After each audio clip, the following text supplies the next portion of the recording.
ہر خاندان بھی جنت کا عکس ہے. کوئی بھی خاندان مکمل طور پر کامل نہیں ہوتا. ڈرے نہیں، یہ نہ سوچیں کہ ہمارے ہاں تو اتنی پرفیکشن نہیں ہے. کسی بھی خاندان میں مکمل پرفیکشن نہیں ہوگی.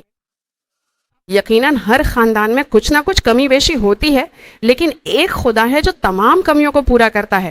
خدا کا شکر ہے کہ مندر میں خاندان کی تمام کمزوریوں کو ہمارا نجات دہندہ خداوند یسوع مسیح دوبارہ درست کر دیتا ہے. اس لیے تمہارے پاس جو کچھ بھی ہے بس یسوع کے پاس جاؤ. اگر مجھے بھی کوئی تکلیف ہے تو میں خدا کے حضور میں وقت گزارتا ہوں، اسے بتاتا ہوں، اپنا دل خدا کے سامنے کھول دیتا ہوں کہ یہ تکلیف ہے، یہ خاص جگہ ہے جس سے میں نمٹ نہیں سکتا. اے خداوند، یہ کام میں نہیں کر سکتا، تو ہی مداخلت فرما، تو ہی بیچ میں آ جا. اسی طرح تمہیں بھی مداخلت کرنی چاہیے. آئیے ہمارے خاندان کے اہم معاملات میں آئیں اور ان مسائل کو حل کریں. یہ میں اکیلا نہیں کر سکتا. جو کچھ میں نہیں کر سکتا وہ سب کچھ آپ نے کر کے دکھایا ہے.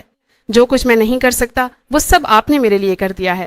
اے میرے محافظ، میری سلامی قبول کریں. اے محافظ، آپ کو سلام پیش کرتا ہوں، کیونکہ جو کام میں نہیں کر سکتا وہ سب آپ میرے لیے کر دیتے ہیں. کیونکہ تم مہربان ہو، اس لیے تمہیں دعا کرنی چاہیے اور اپنے خاندان کو اچھی طرح سنبھالنا چاہیے.